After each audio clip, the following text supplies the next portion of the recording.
नमस्कार दोस्तों, मेरा नाम है प्रवीण और आप देख रहे हैं पाविका फ्लिट से इस चैनल को एक बार फिर से। तो आज मैं लेकर आपके लिए बहुत ही important topic again from the strength of material, यानी कि जो आज का टॉपिक आप देख रहे हैं that is based on thermal stresses and strain. क्योंकि आपने देखा होगा पिछले काफी टाइम से हम न्यूमेरिकल कर रहे थे किसका, that was the deformation under self weight. यानी कि आपने देखा होगा हमने पिछले केसेस में क्या किया था, उसके काफी सारे न्यूमेरिकल्स किए और टाइप 3 तक हमने न्यूमेरिकल सॉल्व किए। मतलब एक रॉड है, ठीक है, वो लटका हुआ है या फिर हैंग कर रहा है, बट इसके खुद के वेट की वजह से इसमें इलोंगेशन देखने को मिला। मतलब जो ओरिजिनल लंबाई L थी अब वो L ना हो के थोड़ी बढ़ जाएगी, तो ये हो जाएगी डेल L। जो भी चेंज आया, तो अब जो क्या बोलते हैं, अब जो चेंज आया हमारी लंबाई में that is your L plus del L। Actually हमारी लंबाई में नहीं, इस रॉड की लंबाई में। किस वजह से? खुद के वेट की वजह से। बट आपने इससे पहले, इस टॉपिक से पहले जितने भी टॉपिक देखे होंगे उसमें हमने खुद का सेल्फ का वेट, यानी कि खुद का वेट, हमारा वेट नहीं, यानी कि इस रॉड का वेट कहीं भी कंसीडर नहीं किया था। क्योंकि वहां पर जो इलोंगेशन हो रहा था, हम क्या कर रहे थे, रॉड हमने एक्सियल डायरेक्शन में रखा हुआ था। इसका खुद का एक्सिस जिस डायरेक्शन में, उसी एक्सिस में फोर्स लगाई जा रही थी। अब ये फोर्स आपकी क्या बोल सकते हैं, टेंसाइल हो सकती है या फिर कॉम्प्रेसिव नेचर में हो सकती है। तो इस फोर्स की वजह से इलोंगेशन हो रहा था। बट हमारा जो दूसरा टॉपिक था that was based on self weight की वजह से इलोंगेशन है। बट इस केस में जो इलोंगेशन हो रहा है वो हमारा थर्मल की वजह से हो रहा है, यानी कि हीट की वजह से। हम क्या कर रहे हैं, इस रॉड को हीट कर रहे हैं। बट आगे बढ़ने से पहले अगर आपने मेरा चैनल सब्सक्राइब नहीं किया तो प्लीज ये आपसे बहुत बड़ी रिक्वेस्ट कि आप मेरा चैनल सब्सक्राइब कीजिए, लाइक एंड शेयर करना मत भूलिएगा, ताकि मैं ऐसे ही एजुकेशनल वीडियोस आपके लिए हमेशा आप पर लेके आता हूं। और इसी वीडियो के डिस्क्रिप्शन बॉक्स में अगर आप देखेंगे तो आपको एक लिंक मिलेगा जहां से आप इसी चैप्टर, यानी कि जो हमारी प्लेलिस्ट का नाम है सिंपल स्ट्रेसेस एंड स्ट्रेन्स के तमाम टॉपिक्स जो भी यूनिवर्सिटी में आए हुए क्वेश्चंस हैं हमने सॉल्व किए हैं, टॉपिक सॉल्व किए हुए हैं, आप देख सकते हैं, सजेस्ट कर सकते हैं किसी को। और एक छोटी सी रिक्वेस्ट है, क्योंकि आए दिन मुझे काफी सारे कमेंट्स आते हैं कि सर आपकी वजह से हमारा फ्लूइड मैकेनिक्स का पेपर बहुत अच्छा गया है, मुझे हाईएस्ट मार्क्स मिले यूनिवर्सिटी एग्जामिनेशन में या फ्लूइड मशीन्स में।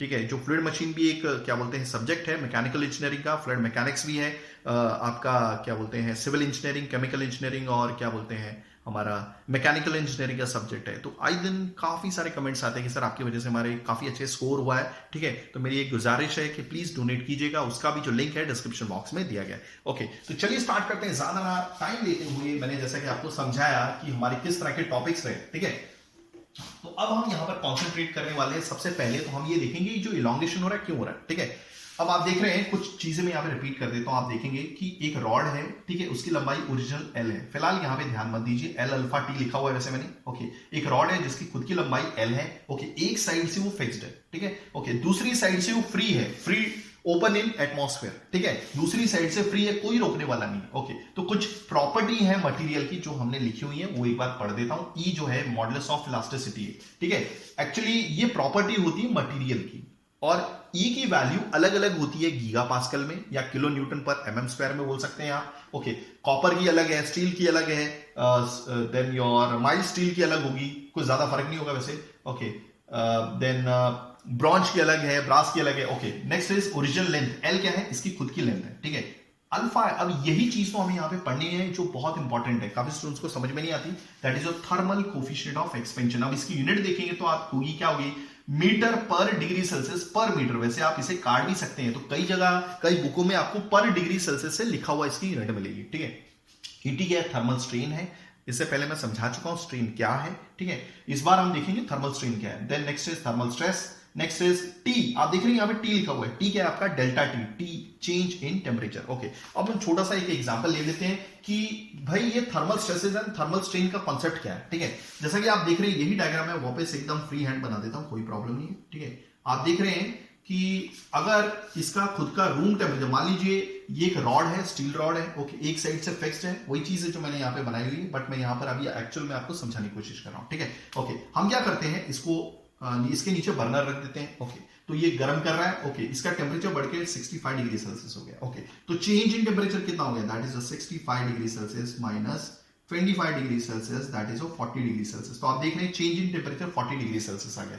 ठीक है, तो अब क्या होगा, अगर आपको मालूम है कि कोई भी इलास्टिक मटेरियल, जैसे कि मैंने एक स्टेनलेस स्टील लिया हुआ है, क्या रॉड लिया हुआ है, अगर आप उसे हीट करते हैं और 65 डिग्री सेल्सियस तक पहुंचा देते हैं, वैसे आपकी मर्जी है कहां तक पहुंचाना है। ठीक है, तो डेफिनेटली आपको चेंज इन लेंथ मिलेगा, यानी कि उसकी लंबाई जो है, उसकी लंबाई बढ़ती हुई दिखेगी, जिसको बोलेंगे elongation of the rod. Okay, अब यहां पर वही चीज मैं बना रहा हूं, इसकी खुद की लंबाई L थी, ओके, कितनी लंबाई बढ़ गई, that is your del L. तो अब जो टोटल लंबाई हो गई है इसकी L प्लस डेल एल। ये किस वजह से हुआ, हीट की वजह से। वही चीज इसका वाइस वर्सा भी सही है, ओके। अगर आप इसको बर्नर की जगह सपोज इस रॉड को कहीं ठंडी जगह पे रख देंगे तो डेफिनेटली इस रॉड में कुछ क्या देखने को मिलेगा, आपको कॉन्ट्रैक्शन देखने को मिलेगा, ठीक है। तो इसकी जो ओरिजिनल लंबाई है वो L ना होके, मैं यहां पे बनाता हूं, ठीक है, यही चीज, इसकी लंबाई ओरिजिनल ना होके, देखिए ओरिजिनल लंबाई तो लगभग यहां तक आ रही थी, ओके।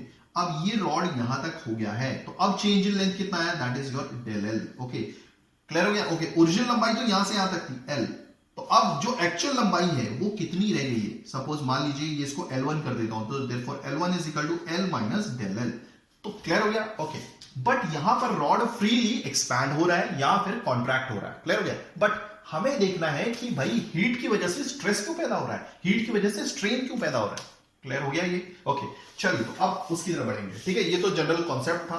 तो कोई भी इलास्टिक मटेरियल का एक्सपेंशन होना या कॉन्ट्रैक्शन होना, ये प्रॉपर्टी होती है मटेरियल की, ये मटेरियल की विशेषता होती है, ठीक है। अब हम देखेंगे कि भाई ये थर्मल स्ट्रेन क्या है। सबसे पहले एक बार देख लेते हैं कि स्ट्रेन क्या है, क्योंकि काफी स्टूडेंट्स को थर्मल स्ट्रेन बात कर रहे हैं। थर्मल मींस हीट, स्ट्रेन मतलब लंबाई में चेंज आना, किसके रिस्पेक्ट में, ओरिजिनल लंबाई के, ठीक है। तो सबसे पहले हम स्ट्रेन देख लेते हैं, ठीक है। स्ट्रेन क्या होता है, जैसे सिंपली मैंने यहां पर क्या किया, सिंपली एक रॉड लिया, ओके, एक साइड से ये फिक्स्ड है, ठीक है। तो ये हो गया हमारा ओरिजिनल लेंथ L, ओके। मान लीजिए किसी वजह से बढ़ गया है, किसी वजह से बढ़ गया, ठीक है, ओके। कैसे बढ़ेगा, देखिए कौन कौन से कारण है, ओके। आइदर हम यहां पर इसको खींचे यानी कि फोर्स लगाएं, दूसरा हम इसको हीट करें, ओके, या फिर इसको मतलब एक बर्फ में रख दें या फिर ठंडी जगह पे रख दें, तो कॉन्ट्रैक्ट होगा, तो डेफिनेटली चेंज आएगा, ओके। मान लीजिए हमने एक फोर्स लगा दी, ओके, F, ओके। इस फोर्स की वजह से ये जो रॉड है थोड़ी देर में कुछ इस तरह सा दिखेगा, थोड़ी सी लंबाई में चेंज आ जाएगा, क्लियर हो गया, ओके। अब ओरिजिनल लंबाई तो सिर्फ L थी, ओके, इतना जो चेंज आया that is your del L, okay. तो स्ट्रेन क्या होता है, strain is nothing but change in length upon original length. आप देखेंगे ये एक तरह का फ्रैक्शन है, अगर आप मल्टीप्लाई कर देंगे 100 से तो एक तरह का परसेंटेज हो जाएगा, ठीक है, ओके। तो मतलब स्ट्रेन क्या बताता है कि ओरिजिनल लंबाई के कंपैरिजन में आपका कितना चेंज आया है। अगर खींचने वाली फोर्स है तो डेफिनेटली वो बताएगी ओरिजिनल लंबाई के कंपैरिजन में कितना परसेंट चेंज आया है। और अगर वही जो फोर्स है वो कॉन्ट्रैक्शन वाली फोर्स होगी यानी कि दबा रही होगी, तो ये बताएगा कि ओरिजिनल लंबाई के ओरिजिनल लेंथ के कंपैरिजन में आपका रॉड कितना परसेंट सिकुड़ गया है। आई होप आपको चीजें समझ में आ गई होंगी, ओके। बट यहां पर हम पहले थर्मल स्ट्रेन देख लेते हैं, ओके। क्लियर हो गया ये स्ट्रेन क्या होता है, ठीक है। तो अब हम यहां पे देखेंगे थर्मल स्ट्रेन। थर्मल स्ट्रेन क्या होता है, थर्मल स्ट्रेन, ठीक है। थर्मल स्ट्रेन को ध्यान से देखिएगा, ओके। तो ये तो क्लियर हो गया होगा कि strain is nothing but a change in length with respect to original length, ठीक है। बट यहां पर रॉड को फ्रीली एक्सपैंड करवाया जा रहा था या फिर वो कॉन्ट्रैक्ट हो रहा था। बट अब हम क्या करने वाले हैं, यहां पर थर्मल स्ट्रेन जिसका सिंबल होता है ET, ठीक है। E is nothing but your strain, और ये थर्मल स्ट्रेन कहलाएगा, तो यहां पर बेस पे लग गया है, E से E के पैरों पे लगा हुआ है T, ओके। अब इसकी जो फॉर्मूला होती है मैं सबसे पहले यहां पे लिख देता हूं, दिस इज थर्मल स्ट्रेन यानी कि ET is equal to total length prevented, total length prevented, ये भी बताऊंगा कि क्यों लिखा है ये, okay. Total length prevented upon original length, original length लगभग वही है, ठीक है, जो मैंने इससे पहले समझाया। अब ये जो स्ट्रेन पैदा हो रहा है ये टेम्परेचर की वजह से पैदा हो रहा है, इसी वजह से थर्मल स्ट्रेन है, ठीक है। देखिए अब देखिए यही चीज मैं आपको यहां पे समझाऊंगा, ठीक है। ये पहला केस था, ठीक है। अब देखिए ये जो मैंने L अल्फा T लिखा हुआ ना, एक्चुअली में यही चीज तो डेल L है, क्लियर हो गया, L। और ये कैसे निकालेंगे ये भी मैं बताऊंगा आपको, ठीक है। सबसे पहले एक चीज देख लीजिए, ओके। आपका ओरिजिनल रॉड था आपका L, ठीक है, ओके। सपोज पहला केस ये देख लीजिए, ये एक रॉड है, ठीक है, एक साइड से फिक्स्ड है, दूसरी साइड कोई भी इसको रिस्ट्रिक्शन नहीं है, दूसरी साइड से कोई दीवार नहीं है। अगर मैं इसको हीट करता 25 डिग्री सेल्सियस से 65 डिग्री सेल्सियस तक, आपकी मर्जी कहां तक भी हीट कर सकते हैं, ठीक है। तो ये कितना चेंज लेकर आएगा लंबाई में अपना L अल्फा T, यानी कि जो अब एक्चुअल लंबाई होगी वो होगी L प्लस डेल एल, और जो डेल एल है वही L अल्फा T है, ठीक है। मैं बताऊंगा कि L अल्फा T कैसे है, ठीक है, ओके। बट ये तो जब कोई भी नहीं था राइट साइड में, यानी कि कोई भी दीवार नहीं थी। अब मैं क्या कर रहा हूं, राइट साइड पे एक दीवार बनाने जा रहा हूं, सिंपल है, ओके। अगर मैंने दीवार बना दी और इसका ओरिजिनल टेम्परेचर 25 डिग्री सेल्सियस था और मैंने हीट करके 65 डिग्री सेल्सियस लेके आया, ठीक है। तो चेंज इन टेम्परेचर कितना है भाई, this is 65 minus 25 degree Celsius, ठीक है, ओके, तो कितना हो गया 40 डिग्री सेल्सियस का टेम्परेचर चेंज आ गया। ओके, तो अब देखिए टेम्परेचर तो चेंज आ गया, क्लियर हो गया। अब ये 25 से 65 डिग्री सेल्सियस पे भी पहुंच गया, तो दैट मींस ये बढ़ना चाहता है मगर बढ़ नहीं पा रहा है, ठीक है। तो कितना बढ़ सकता था, कितना एल अल्फा टी बढ़ सकता था। अभी देखिए ये बढ़ा इसलिए क्योंकि राइट साइड पे कोई रिस्ट्रिक्शन नहीं है, कोई दीवार नहीं है, बट अब 25 डिग्री सेल्सियस से 65 डिग्री सेल्सियस पे ये टेम्परेचर पहुंच गया है, तो ये बढ़ सकता था। कितना बढ़ सकता था, एल अल्फा टी इतना बढ़ सकता था भाई, बट ये नहीं बढ़ पाया, तो यही है वो टोटल लेंथ प्रिवेंटेड, क्लियर हो गया। इतनी लेंथ को बढ़ने नहीं दिया गया, क्लियर हो गया। और हम क्या कर रहे हैं, जितना वो बढ़ सकता था, ठीक है, उसका कंपैरिजन हम ओरिजिनल लेंथ से कर रहे हैं। तो ओरिजिनल लेंथ से जस्ट ये कंपैरिजन है, बाकी कुछ नहीं, ठीक है। आई होप आपको चीजें समझ में आ गई होंगी। तो अगर आप देखेंगे ईटी, फिलहाल मैं बताऊंगा कि ये एल अल्फा टी कैसे है वो भी देख लेते हैं। सबसे पहले मैं यूज कर लेता हूं कि जो चेंज इन लंबाई है, इतनी लंबाई को बढ़ने नहीं दिया गया, तो that is L alpha T. यहां पे लिख देता हूं, ओरिजिनल लंबाई कितनी थी, capital L means small L. Okay, देखिए, ओके, एल एल कैंसिल, तो हम लिख सकते हैं अल्फा टी, क्लियर हो गया। तो यहां पर जो भी आया है हम यहां पे लिख लेते हैं, this is E T is equal to alpha T. और ये जो टी है ना, that is your actually T delta T है, चेंज इन टेम्परेचर। ओके, अब देख लेते हैं जरा फटाफट, क्या देखेंगे कि भाई ये हमारा एल अल्फा टी आया कैसे, ठीक है। सबसे पहले ये जो प्रॉपर्टी है हमारी मेटल की थर्मल कोफिशिएंट ऑफ एक्सपेंशन, ये क्या है ये देख लेते हैं, ठीक है। ओके, अगर आप इसकी यूनिट देखेंगे, दिस इज मीटर पर डिग्री सेल्सियस पर मीटर। ओके, सपोज मान लीजिए अभी स्टील की एक्चुअल मेरे को वैल्यू नहीं मालूम है, मान लीजिए जो स्टील की वैल्यू है ये 0.2 मीटर बढ़ता है, कहने के बाद देखिए यूनिट ही समझा देगी आपको। अगर 1 डिग्री सेल्सियस का चेंज आता है टेम्परेचर में, क्लियर हो गया, इसका मतलब बता रहा हूं मैं, ठीक है। अगर एक स्टील का रॉड है, ओके, अगर वो 25 डिग्री सेल्सियस पे है और उसे हीट कर दिया जाता है 26 डिग्री सेल्सियस पे, तो देखो चेंज इन टेम्परेचर कितना आया, डेल्टा टी कितना आया, delta T is nothing but 1 degree Celsius. अगर एक स्टील रॉड को हीट किया जाता है 25 से 26 डिग्री सेल्सियस, यानी कि अगर उसमें डेल्टा टी यानी कि change in temperature 1 degree Celsius आता है, ठीक है, बट वो जो रॉड है वो 1 मीटर का होना चाहिए, 1 मीटर का ही होना चाहिए, तो उसमें जो चेंज इन लेंथ होगी यानी कि जो लंबाई में चेंज आएगा वो 0.2 मीटर का आएगा। आई होप आपको चीजें समझ में आ गई होंगी, ठीक है, क्लियर हो गया। बट मैंने एक्चुअली में रॉड 1 डिग्री सेल्सियस यानी कि 1 डिग्री सेल्सियस की प्रॉपर्टी लिखी हुई है, ठीक है, ये 1 डिग्री सेल्सियस से रिलेटेड डेटा दिया हुआ है, बट हमने 25 डिग्री सेल्सियस से 65 डिग्री सेल्सियस तक किया हुआ है। तो अगर 1 डिग्री सेल्सियस में इतना चेंज आता है तो 20 नहीं, कितना चेंज इन टेम्परेचर कितना आया भाई, इधर चेंज इन आया टेम्परेचर 40 डिग्री सेल्सियस, तो 40 डिग्री सेल्सियस में कितना आएगा, तो 0.2 मीटर यहां पे रखा, ये 1 डिग्री सेल्सियस यहां पे रखा और ये सामने मल्टीप्लाई कर दिया, कोई कंफ्यूजन नहीं होनी चाहिए, ठीक है। तो ये डिग्री सेल्सियस कैंसिल, 4 2 जा 8, अगर आप कैलकुलेट करोगे तो दिस इज 4.2 200 4 जा 8 0 0 0 0 4 जा 0, तो 0 8 0।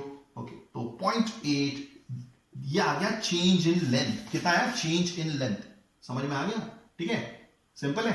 ओके, तो आपने क्या किया, देखिए 0.2 क्या था, अल्फा की वैल्यू थी, ये 40 क्या है आपके डेल्टा टी, अभी तक हमने अल्फा डेल्टा टी ही निकाला है, यानी कि जो लिखा हुआ है ना एल अल्फा टी, एक्चुअली में ये डेल्टा टी होना चाहिए, ये ही वैल्यू निकाली। बट ये जो भी चेंज आया है this is for 1 metre length, clear हो गया, ये 1 मीटर लेंथ के लिए। तो अब हम एक्चुअल में देखेंगे हमारा रॉड कितना है, तो दैट मीन्स अगर 1 मीटर रॉड में चेंज आता है 0.8, कितना 0.8 मीटर का मान लीजिए, ठीक है। तो आपका रॉड कितना था, मान लीजिए रॉड क्या है, समझ में आ रहा है, आई होप आपको चीजें समझ में आ गई होंगी, ठीक है, क्लियर हो गया। ओके, अगर 1 मीटर रॉड में 0.8 मीटर का चेंज आ रहा है, तो आपका मान लीजिए 10 मीटर का रॉड है, अभी 10 मीटर क्या है, ये एल की लंबाई है, तो कितना आएगा, this is 0.8 metre upon 1 metre, ये 1 मीटर इधर आ जाएगा और दैट इज योर 10 मीटर, ठीक है, मीटर मीटर कैंसिल। तो एक्चुअली मैं ये बताना चाहता हूं कि जो 0.8 है ये है अल्फा डेल्टा टी। ओके, ये जो 10 मीटर है ये एल की वैल्यू है, इसी वजह से ये फॉर्मूला रेडी हो गया हमारा alpha delta T L, clear हो गया, या फिर एल अल्फा डेल्टा टी, आप जैसा मर्जी बोलना चाहें। तो ये हमारा फॉर्मूला था कि कैसे ये डिराइव हुआ, ठीक है। चलिए, ये तो मैंने आपको समझा दिया। अब हम बात करेंगे हमारी थर्मल स्ट्रेस की। थर्मल स्ट्रेस क्या होता है, ठीक है, ध्यान से देखिएगा, थर्मल स्ट्रेस क्या होता है ये देखिएगा, ठीक है। चलिए, तो थर्मल स्ट्रेस क्या है, यहां पे देखिए थर्मल स्ट्रेस, अब सिंपल है, स्ट्रेस के बारे में जरा देख लेते हैं, स्ट्रेस क्या होता है, ठीक है।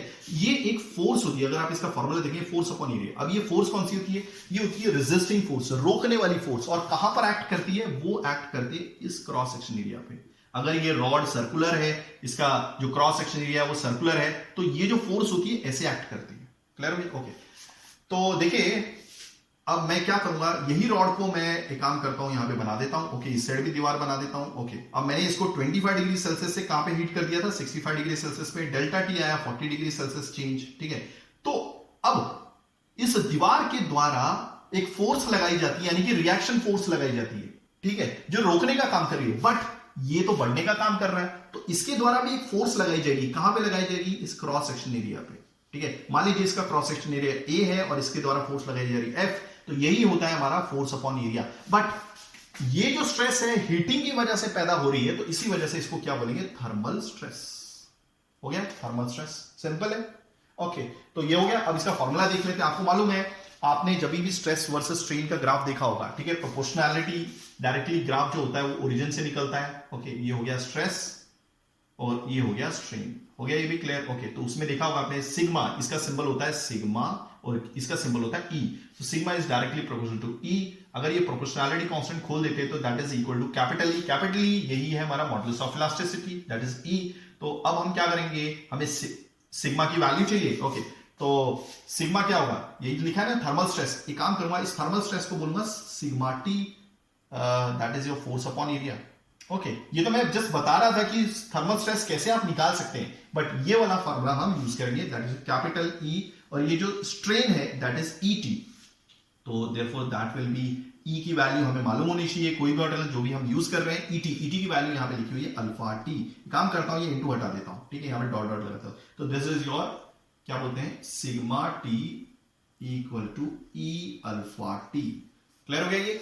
ओके, अब हम देखेंगे भाई, इसमें थोड़ा सा हमारा जो वीडियो है वो थोड़ा सा लेंदी हो जाएगा। ठीक है, ये तो क्लियर हो गया। अब हम यहां पर दो केसेस देखने वाले हैं। एक बार देखिए, एक केस तो मैंने आपको समझा दिया है। ठीक है, एक तो ये पहला केस था। ठीक है, ये जो है एक्चुअली मैंने बता ही दिया है। हमारे पास दो केसेस है। When the change in length is totally prevented, when the change in length is totally prevented। देखिए ये जो आया है ना, let me check, when the change in length is totally prevented। Okay, फटाफट ये बता दो, मैंने ऑलरेडी बताया है। ठीक है, हमारे पास दो केसेस हैं जब चेंज टोटली प्रिवेंट कर दिया गया है। मतलब ये वाला केस था हमारा। ठीक है, एक साइड से दीवार थी, ओके, ये रॉड था। ठीक है, इसकी ओरिजिनल लंबाई एल है। ठीक है, एक्चुअली में अगर इसे हीट करते थे तो इतना बढ़ जाता था। ठीक है, और ये जो चेंज इन लंबाई है that is L alpha T, मैंने बता दिया। Okay, that is equal to del L है। ठीक है, तो ये चेंज इन लंबाई है। ठीक है, बट हमने क्या किया है, इसको बढ़ने नहीं दिया। ये फ्रीली बढ़ सकता था बट हमने बढ़ने नहीं दिया। ठीक है, हमने क्या कर दी, दूसरी साइड भी दीवार लगा दी। ओके, तो अब आपको मालूम है, अगर हमने बढ़ने नहीं दिया तो कोई भी सेक्शन आप ले लीजिए, अंदर थर्मल स्ट्रेस पैदा होंगी, थर्मल स्ट्रेन पैदा होंगी। तो उसके जो फॉर्मुलेज है वो यहां पे लिखा हुआ है, ET is equal to alpha T and thermal stress is equal to, यानी कि sigma T equal to E alpha T. Clear हो गया? एक्चुअली ये टी मत लिखिए यहां पर, एक बेटर है कि आप डेल्टा टी लिख लीजिए ताकि कंफ्यूजन नहीं होनी चाहिए आपको। Change in temperature. ठीक है, हो गया। तो ये हमारा पहला केस था। एक दूसरा केस देख लेते हैं। ये दूसरा case, when the change in length is partially prevented, मतलब जितना बढ़ना चाहिए था। ठीक है, आई होप आपको चीजें समझ में आ रही होंगी। एक काम करता हूं, पहले मैं टॉपिक लिखता था। When the change in length is partially prevented, मतलब पूरा नहीं रोका गया, थोड़ा बहुत रोका गया, पार्शियली प्रिवेंटेड।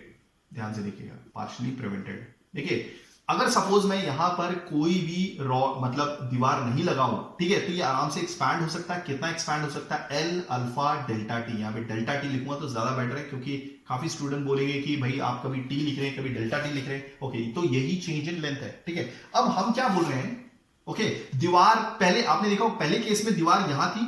ओके, अब मैं यहां पर दीवार नहीं रख रहा हूं, कितनी दूरी पर रख रहा हूं? देखिए, इतना वो एक्सपैंड हो सकता था, बट अब मैं दीवार बीच में रख रहा हूं। एक्चुअली में ये जो दीवार थी वो यहां होनी चाहिए थी। ओके, ये हमने पहला केस ले लिया जहां पे टोटली प्रिवेंटेड, यानी कि जरा भी लंबाई को बढ़ने नहीं दिया गया, एक्सपेंशन को बढ़ने नहीं दिया गया। ओके, तो फाइनली हमें इस दीवार को, ठीक है, देखिए वो बढ़ कितना सकता है, वो यहां तक सकता है। ठीक है, अगर मैं दीवार हटा दूं। ठीक है, बट पहले दीवार यहां पर थी, अब मैं दीवार सेंटर पे लेके आ रहा हूं। क्लियर हो गया? ओके, तो ये क्या हो जाएगा, हाँ, एक मिनट, ये क्लियर हो गया? आई होप आपको चीजें समझ में आ रही होंगी। ओके, तो एक मिनट देखिए, यहां से ये जो ओरिजिनल लंबाई थी इसकी, ओके, अब हम इसको हीट कर रहे हैं कहां से कहां तक? 25 डिग्री सेल्सियस से, ये तो आपकी मर्जी कहां तक भी हीट कर सकते हैं, 25 डिग्री सेल्सियस से 65 डिग्री सेल्सियस तक, ठीक है। तो ये हम लिख देते हैं that is your gap. Clear हो गया? आई होप आपको चीजें समझ में आ रही होंगी। क्लियर हो गया? ओके, तो अब इस दौरान हम देखेंगे, देखिए अब अगर हम इसे हीट करते हैं कहां से कहां तक? 25 डिग्री सेल्सियस से 65 डिग्री सेल्सियस तक, ठीक है। तो ये अब जितना बढ़ सकता था, देखिए हमने कहां तक अलाउ किया हुआ है, एक्चुअली में ये दीवार है। क्लियर हो गया? मैंने जो दीवार थी सबसे पहले मैंने यहां पर लेके रखी थी पिछले केस में, अब हमने दीवार यहां पर ले ली है। तो अगर हम हीट करेंगे, एक बार वापस रिपीट कर देता हूं अगर कंफ्यूजन ना हो रही होगी आपको, ठीक है। तो मैं क्या करूंगा, सिंपली रॉड की जो लंबाई थी ओरिजिनली एल थी, ओके, अगर ये दीवार नहीं होती सपोज, ठीक है, तो ये यहां तक एक्सपैंड हो सकता था, ये चीज बता देता हूं, एल अल्फा टी। बट हमने क्या किया इस बार, जो दीवार, क्लियर हो गया, अगर दीवार नहीं थी तो इतना एक्सपैंड हो सकता था। ओके, अब दूसरा केस देखिए, अगर हम दीवार यहां पे बना देते तो ये एक्सपैंड नहीं हो सकता था, बट एक्चुअल में इसे एक्सपैंड इतना ही होना था, ठीक है। अब इस दीवार को हम पीछे लेके जा रहे हैं, एकदम यहां पर भी नहीं, एकदम सेंटर पे, ठीक है। तो ये दीवार हमारी आ गई। ओके, अब अगर हम इसे हीट करते हैं 25 डिग्री सेल्सियस से 25 डिग्री सेल्सियस पे, तो आराम से ये यहां तक तो एक्सपैंड हो सकता है, यहां तक तो एक्सपैंड हो सकता है। क्लियर हो गया? ओके, कितना एक्सपैंड नहीं हो पाया वो ये रीजन है, ठीक है, नॉट एक्सपेंडेड, ठीक है, ये क्लियर हो गया, नॉट एक्सपेंडेड। क्लियर हो गया? ओके, तो इसकी वजह से जो पैदा होने वाला थर्मल स्ट्रेन है वो हम देख लेते हैं। That is your thermal strain क्या है? That is your ET. इस केस में तो कितना है हमारा, वैसे फॉर्मूला क्या था? Total change, total length prevented, total length prevented upon original length, ये ओरिजिनल लेंथ। ओके, तो कितना चेंज प्रिवेंट किया गया? इतना प्रिवेंट किया गया, यानी कि इतना एक्सपैंड नहीं होने दिया गया है। तो ये हम कैसे निकालेंगे भाई? टोटल देखिए, इतना एक्सपैंड हो सकता था एल अल्फा टी, देखिए क्लियर हो गया, इतना एक्सपैंड हो सकता था, ये इतना एक्सपैंड हो सकता था, और कितना एक्सपैंड नहीं होने दिया गया? इतना एक्सपैंड नहीं होने दिया गया। क्लियर हो गया? ये तो हम ये कैसे निकालेंगे ये गैप, ठीक है। तो एल अल्फा टी में से ये माइनस कर देंगे, ये वाला जितना वो एक्सपैंड हो गया है। एक काम करते हैं, ये वाले को बोलते हैं गैप। एक काम करता हूं मैं दूसरे कलर से आपको बताता हूं, जितना एक्सपैंड हो सकता है उसको बोलेंगे गैप, GAP। क्लियर हो गया? ओके, बट हमें क्या चाहिए? जो एक्सपैंड नहीं हो पाया वो वाला रीजन तो ये वाला है ना, दीवार से लेकर यहां तक। क्लियर हो गया? ओके, तो हम कैसे लिखेंगे? That is your L alpha T से अगर हम ये गैप माइनस कर देंगे तो हमें ये मिल जाएगा। Okay, so this is your L alpha T minus gap, हो गया ये clear? Okay, upon original length that is your L, या फिर स्मॉल एल लिख दीजिए, दैट इज ओके। ओके, अब थर्मल स्ट्रेन भी देख लीजिए, मींस थर्मल स्ट्रेन तो हो गई हमारी, ये ईटी है ना इस केस में। ओके, थर्मल स्ट्रेस देख लीजिए, वो क्या फॉर्मूला था हमारा? That is your E into ET. Clear हो गया? ई बड़ा था, ठीक है, ओके, बीच में डॉट है। Okay, so therefore E is equal to ये है सिग्मा टी, और ई इंटू ईटी, ईटी की वैल्यू ऑलरेडी हमारे पास आ गई है, that is your L alpha T minus gap upon capital L. So this that was your formula. Clear हो गया? देखिए, पहला केस आपने देखा जिसमें टोटली लेंथ प्रिवेंट कर दी गई, ठीक है। दूसरा केस आपने देखा कि जिसमें पार्शियली लेंथ प्रिवेंट की गई। कहने का मतलब है कि रॉड को थोड़ा सा बढ़ने दिया गया, कितना बढ़ने दिया गया? ये गैप तक वो भर सकता था अपने आप को, ठीक है, बट इतना वो लेंथ बढ़ा नहीं पाया। तो जितनी लेंथ नहीं बढ़ा पाया वो कैसे निकालेंगे हम? पूरी जितनी बढ़ सकती थी एल अल्फा टी में से गैप माइनस कर दिया, क्योंकि गैप तो उसने फिल कर दिया है ना, तो इतना बच गया, वही तो लिखना था हमें, टोटल लेंथ प्रिवेंटेड, ठीक है। तो ये लेंथ एक्सपैंड नहीं हो पाई, एल अल्फा टी में से गैप माइनस किया, ओके, अपॉन लेंथ। तो आई होप आपको चीजें समझ में आई होंगी। अगर आप ऐसी एजुकेशनल वीडियोस चाहते हैं तो please do right a comment, मैं पूरी कोशिश करूंगा टाइमिंगली वीडियोस लेके आने की। थैंक्स फॉर वॉचिंग, धन्यवाद, थैंक यू।